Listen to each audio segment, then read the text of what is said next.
नमस्कार साथियों, स्वागत है आप सभी का आपके अपने चैनल एमजेटी एजुकेशन में। आज हम लोग साथियों बात करेंगे SYL यानी कि Sutlej Yamuna link up canal की बात करेंगे। यानी सतलज नदी से यमुना नदी के बीच जो यमुना के बीच दोनों के लिंकअप के लिए कैनाल का निर्माण करने की शुरुआत की गई थी, जिसकी शुरुआत साथियों 1966 ईस्वी में की गई थी। यानी कि जब इसके लिए समझौता किया गया था पंजाब और हरियाणा सरकार के द्वारा।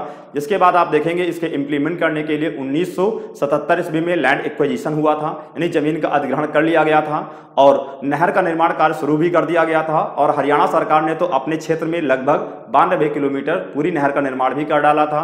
लेकिन उसके बाद योजना अधर में क्यों लटक गई, कैसे योजना आज तक फंसी पड़ी है। जो योजना चली थी 1996 से, सोचो आज तक उस नहर का निर्माण नहीं हो पाया है। कहां से योजना चल करके कहां तक पहुंची है, इन सभी बिंदुओं पर आज हम लोग चर्चा करेंगे। उससे पहले आपके सामने एक क्वेश्चन है साथियों, इसे सॉल्व करिए। देन आफ्टर दैट उसके बाद हम सारी चीजें यहाँ पे आपके सामने डिस्कस करेंगे। निम्न में से ऐसी कौन सी नदी है जो सीधे सिंधु नदी में मिलती है, इसका आंसर आपको करना है। 4 ऑप्शन आपके दिए गए हैं। आइए अपने मुद्दे पर चलते हैं, इसे आराम से हम समझते हैं। आज से बहुत पहले की घटना है, यानी 1960 में चलते हैं। 1960 ईस्वी में हमारे और हमारा जो पड़ोसी मुल्क है पाकिस्तान, इसके मध्य सिंधु जल समझौता हुआ था। और इस सिंधु जल समझौते में आप देख सकते हैं कि सिंधु नदी होती है और उसकी 5 ये प्रमुख सहायक नदियां हैं, झेलम, चिनाब, रावी, सतलज और व्यास। यहाँ पे देख रहे हैं ये 5 प्रमुख सहायक नदियों में से ये कहा गया था। इनको देखेंगे तो इनका जो मुहाना है वो पाकिस्तान में पड़ता है, यहाँ पर लिखा हुआ है, जबकि इनका जो उद्गम क्षेत्र है वो भारत में पड़ता है। इनके जल विवाद को लेकर के हमेशा भारत और पाकिस्तान के मध्य समस्या बनी रहती थी। अंतर्राष्ट्रीय न्यायालय के समकक्ष में यहाँ पर निर्णय लिया गया और निर्णय में ये लिया गया कि ऊपर की 3 नदियां यानी सिंधु नदी, झेलम और चिनाब, इन तीनों नदियों का लगभग क्या करेगा, 80% जल उपयोग कौन करेगा, पाकिस्तान करेगा। जबकि 20% जल उपयोग कौन करेगा, भारत। जबकि नीचे वाली 3 नदियां जो थी, रावी, सतलज और व्यास, इन 3 नदियों के 80% जल का उपयोग कौन करेगा, तो अपना प्यारा देश भारत करेगा। जबकि 20% जल का उपयोग पाकिस्तान को करने का मौका दिया गया। और इसी में से देखा गया कि इसके जो 80% जल का उपयोग है यह भारत कभी कभी नहीं कर पाता है, क्योंकि सतलज, व्यास और रावी का जो पानी होता है ये चिनाब में चला जाता है, क्योंकि पूरा जल इसका जितना हमारे पास कैपेसिटी है, जितनी हमारी क्षमता है, जितना हमको मिला था उतना उपयोग नहीं कर पाते हैं। इसी के द्वारा यानी यहाँ पर सतलज और व्यास नदी के द्वारा कहाँ पर, राजस्थान में देखा होगा आपके नहर का निर्माण कराया गया है। और जो नहर है इंदिरा गांधी नहर, उससे राजस्थान के बहुत सारे इलाकों में हरियाली लाई गई है, लेकिन वहाँ पर पूरे जल का उपयोग नहीं हो पाता है। इसी के लिए यमुना और सतलज के लिंक जो कैनाल नहर थी, इसके निर्माण के लिए योजना रखी गई थी। इसका जो बचा हुआ जल है हम कहाँ से, यानी सतलज नदी से यमुना में अगर लिंकअप करा लेंगे तो इससे हरियाणा वाले जो सूखाग्रस्त क्षेत्र है वहाँ पर बहुत ज़्यादा साथियों बेनिफिट मिलने वाला था। आइए यहाँ पर देखते हैं कि सतलज यमुना लिंक कैनाल, जो कि हिमाचल प्रदेश भी यहाँ पे इन्वॉल्व है, क्योंकि जो यमुना नदी है जिसका उद्गम उत्तराखंड के उत्तरकाशी जिले के बंदरपुर श्रेणी से होता है, वहां से प्रवाहित होते हुए हिमाचल प्रदेश से और यूपी में आती है। और यहाँ पर देखेंगे दूसरी नदी कौन सी, सतलज, वहां पे लिंकअप दिया गया है, ये सतलज रिवर है।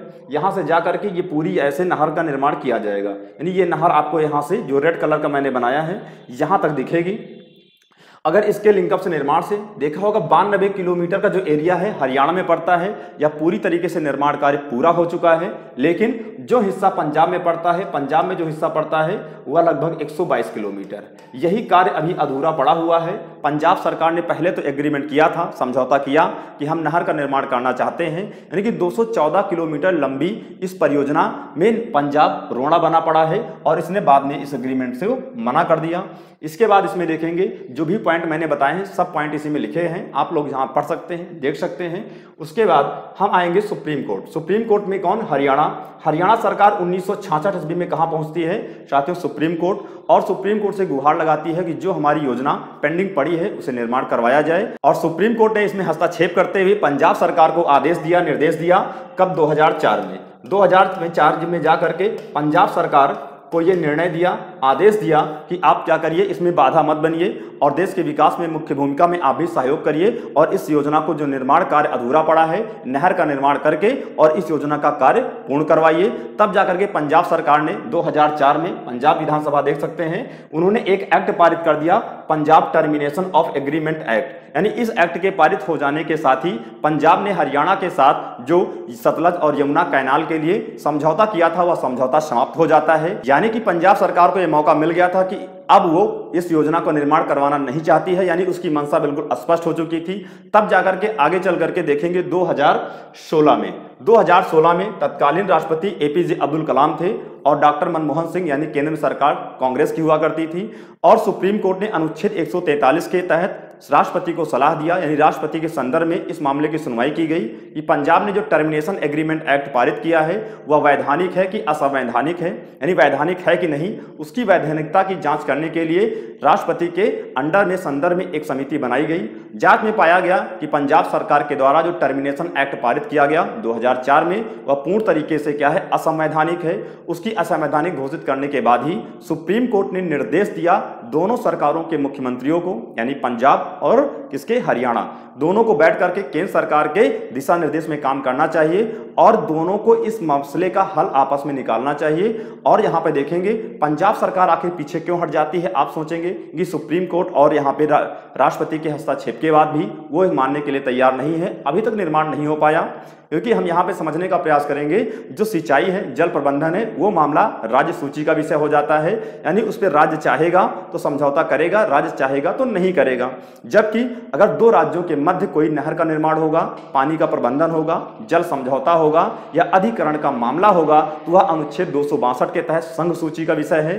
तो यहाँ पे आपने देखा केंद्र सरकार ये नहर का निर्माण करवा रही है, किसके अंडर में, तो संघ सूची का विषय है, इसलिए केंद्र सरकार ये नहर का निर्माण करवा रही है। लेकिन पंजाब सरकार अपने यहां नहर का निर्माण करेगी कि नहीं करवाएगी यह उसके राज्य सूची का विषय है, इसीलिए योजना यहां पर अधर में आपको लटकी हुई दिख रही है। तो इस तरीके से देखा ये पूरा एक मामला था जो आज तक नहीं बन पाया है। पंजाब सरकार का तर्क क्या है साथियों, पंजाब सरकार का तर्क है कि 2029 तक हमारे यहाँ का जो भूगर्भ है या जल है, भौम जल है, पूरी तरीके से समाप्त हो जाएगा, क्योंकि हमारे यहाँ जो सिंचाई की सुविधा है भौम जल पर आधारित है और हमारे यहाँ गेहूं और चावल का अपार मात्रा में उत्पादन किया जाता है और हम हर साल केंद्र सरकार को 70,000 करोड़ रुपए का चावल और गेहूं उत्पादित करके देते हैं। यानी कि देखा जाए चावल और गेहूं के उत्पादन में या कृषि क्षेत्र के उत्पादन में अगर जीडीपी में योगदान देखा जाए पूरे भारत में पंजाब सरकार का बहुत ही अहम योगदान होता है। तो उसका यह तर्क है 2029 तक जब हमारे यहाँ जल समाप्त हो जाएगा, अगर हम अपनी नदियों का जल अन्य राज्यों को दे देंगे तो हमारे यहाँ भविष्य में समस्या उत्पन्न हो सकती है, इसीलिए हम हरियाणा को यह जल देना नहीं चाहते हैं। वही हरियाणा सरकार का तर्क है कि उसके जो निचले इलाके हैं वहां पर लगभग 17,000 फुट के नीचे तक भौम जल जा चुका है, बड़ी समस्या है। अगर ये नहर का निर्माण हो जाएगा तो उसके निचले क्षेत्रों में सिंचाई के लिए बड़ी सुविधा होगी और वहां पर उत्पादन बढ़ सकता है। तो इस मामले का बहुत ही जल्दी हल निकलेगा और आप लोग भी अपनी इस पर राय दीजिएगा। अगर साथियों जानकारी अच्छी लगी है तो आप सभी लोग इसे लाइक और सब्सक्राइब करिएगा।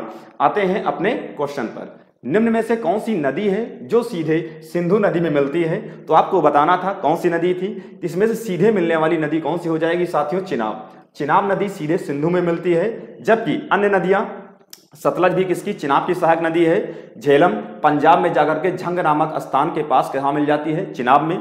यहाँ पे देखेंगे रावी नदी, रावी नदी किसकी सहायक नदी है, तो ये भी हो जाएगी किसकी, चिनाब की हो जाती है। तो सीधे मिलने वाली नदी चिनाब हो जाएगी। आगे आते हैं एमजेटी एप्लीकेशन के बारे में। अगर आप लोग बैच परचेज करना चाहते हैं तो एप्लीकेशन आपको डाउनलोड करना है, देन आफ्टर दैट ओपन करेंगे तो ऐसे आपको वहां पर ओपन हो करके मिलेगा।